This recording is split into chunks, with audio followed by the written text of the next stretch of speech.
Berikut adalah Siska, sistem informasi kasir seblak yang kami rancang untuk memudahkan pengelolaan transaksi dan stok dengan fitur-fitur yang terintegrasi untuk setiap peran pengguna.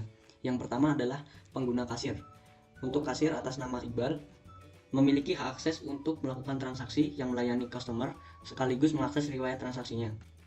User selanjutnya adalah admin dengan username Orlin. User ini memiliki akses untuk melakukan pengelolaan master data sekaligus melakukan manajemen terkait dengan pengelolaan stok, meliputi stok opening dan stok masuk. User yang terakhir adalah owner. Owner memiliki hak akses untuk memantau keseluruhan laporan terkait dengan penjualan sekaligus memantau stok bahan yang sedang ada. Nah, pada menu di kasir ini ada dua, yaitu transaksi dan riwayat transaksi. Untuk menu transaksi sendiri ada dua jenis, baik makanan dan minuman. Contohnya kita akan pilih seblak ceker ayam dan seblak bakso. Untuk minumannya kita akan pilih es teh. Toppingnya kita pilih dumpling. Untuk ini telur. Levelnya kita sesuaikan saja. Di sini ada kolom nomor telepon dan nama pelanggan untuk pelanggan kita yang sudah setia membeli di produk kita. Untuk selanjutnya klik tombol bayar. Nah, di sini akan ada muncul total harga yang harus dibayarkan, yaitu 37.000. Di sini kolom pembayaran untuk uang yang kita terima dari pembeli. Contohnya kita isi 50.000. Kembaliannya akan 13.000. Kita klik bayar. Di sini akan muncul struknya. Kembalinya 37.000.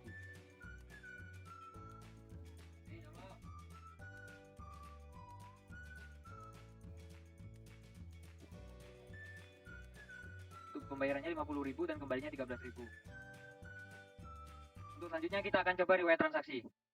Nah, di riwayat transaksi ini akan muncul transaksi yang tadi telah kita lakukan pada pukul 7:16 dengan ID transaksi TRX093, jenis makan di tempat, total transaksi 33.000 dengan uang yang dibayarkan 50.000 dan kembalian 13.000. Dalam role admin, fitur yang pertama yaitu data menu. Di data menu kita bisa menambah, mengedit, ataupun menghapus menu-menu yang ada. Untuk menambahnya, mari kita buat dulu nama sebelah yang baru, yaitu sebelah hijau misalnya. Nah, sebelah hijau kita pilih jenis menu, yaitu makanan, dan harga menu yang kita pilih mungkin 10.000. Nah, lalu kita tambah. Nah, di sini sudah ada sebelah hijau ya teman-teman. Dan untuk mengeditnya, pertama kita pilih nama menunya yang ada di sini, kita klik.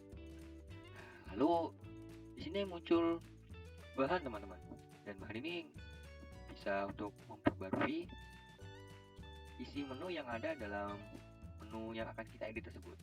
Misalnya kita akan menambahkan ayam ya teman-teman. Tambahkan ayamnya 1. Kita tambah menu. Nah, kita kasih tambahkan.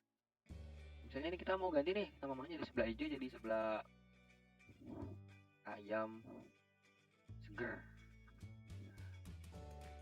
Dan harganya kita naikin menjadi 20.000. Kita edit. Di sini ada sebelah ayam segar. Klik. Nah, sudah terganti ya teman-teman. Dan untuk menghapusnya ya teman-teman, kita klik dulu menu yang akan kita hapus, sebelah ayam segar misalnya. Pertama kita hapus bahannya dulu. Oke. Lalu kita hapus ya teman-teman. Ada menu tersebut, lalu kita klik oke. Nah, menunya sudah terhapus teman-teman. Dan untuk fitur yang kedua ada data bahan. Nah, di sini data bahan itu adalah data-data bahan yang bisa kita tambah, edit, ataupun hapus. Nah, untuk menambah bahan, pertama kita akan memilih bahan apa yang akan ditambah. Di sini kita akan menambahkan bahan ceker. Dan satuannya yaitu pincis. Kita tambah. Di sini ada tampil bahan terbarunya teman-teman. Dan untuk mengeditnya kita akan klik ceker tadi. Kita ganti, misalnya kita mau ganti ini. Kita akan ganti sosis misalnya. Satuannya per piece juga. Kita tambah, kita edit. Nah, sudah ganti ya. Dan untuk menghapusnya sama seperti data menu tadi teman-teman. Kita klik sosisnya, lalu kita hapus. Klik OK. Dan untuk fitur yang ketiga yaitu supplier. Di sini kita bisa menambahkan data-data supplier kita. kita bisa menambah, mengedit ataupun menghapus. Menambahnya kita awal-awal ketik nama supplier kita, misal PT Cinta Sejati. Nah, alamatnya semisal kita ada di Jalan Danau Toba.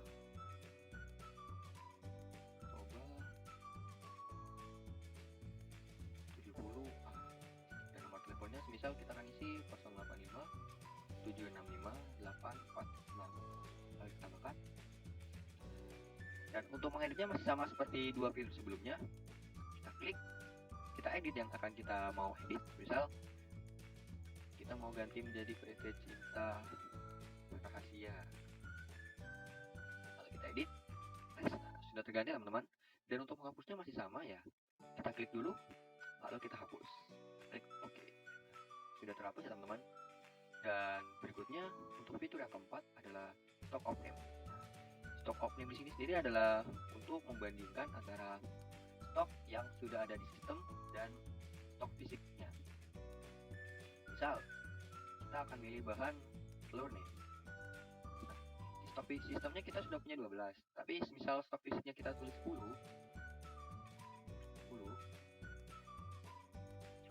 Kemudian bisa kita tambah. Lalu kita submit. Bisa menambahkan stok.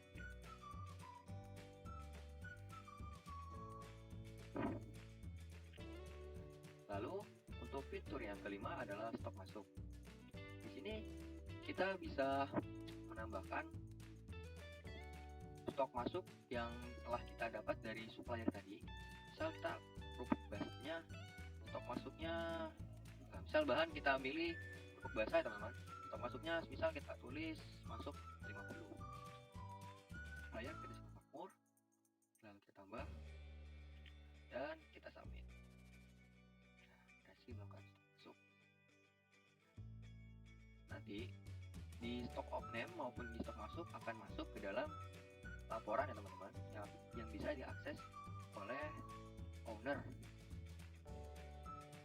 Untuk fitur terakhir yang ada di admin itu kita share. Jadi kita bisa menambahkan data-data user yang bisa digunakan untuk login ya teman-teman. Misal kita membuat nih nama, misal namanya adalah Kasih, ya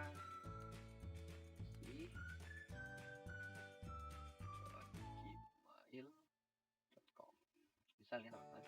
Dan username-nya kita kasih dan passwordnya kita kasih 1 2 3. Role-nya kita pilih ya teman-teman, bisa kasir, admin, owner. Bisa kita akan memilih kasir. Kasir ini kita klik tambah. Kita sudah berhasil ditambahkan teman-teman. Ini ada kasir. Misal nih, kasih itu udah naik role menjadi admin. Kita klik kasih, role-nya kita ganti ke admin, lalu kita edit. Dan untuk menghapusnya, kita klik kasih tadi, lalu kita hapus. Kita klik OK. Ada hak akses owner, tertera berbagai menu untuk melakukan pemantauan terhadap keseluruhan laporan-laporan terkait penjualan sekaligus pemantauan stok. Pada menu awal disediakan menu dashboard, kemudian riwayat transaksi. Di dalam riwayat transaksi terdapat berbagai transaksi yang telah masuk pada sistem aplikasi dan disediakan pula tombol untuk membuat laporan. Laporan di sini mengacu pada laporan keluar sekaligus mengenerate laporan laba untuk hari ini. Untuk total pengeluaran, misalnya terkait misalnya untuk laporan operasional,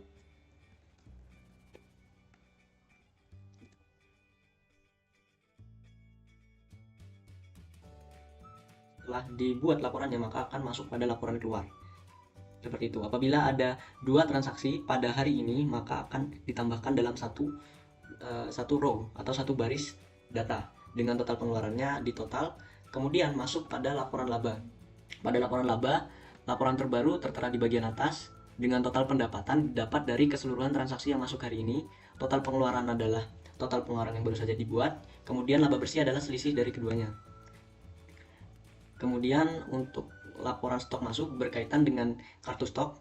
Laporan stok masuk di sini mengacu pada fungsi stok masuk yang ada pada admin. disediakan tanggal, kemudian nama supplier, bahan yang disuplai, stok awalnya, stok masuknya, kemudian total stok akhir bahan tersebut. Kemudian fitur kartu stok. Kartu stok di sini berguna untuk melakukan pemantauan atau melacak setiap stok yang berubah pada bahan. Apabila dilakukan stok masuk oleh admin, akan di-track pada kartu stok. Apabila terjadi transaksi pula, maka akan masuk pada pengeluaran, sehingga stok berkurang dari 100 menjadi 97. Kemudian ada stok out name dan stok masuk yang tadi saya mention.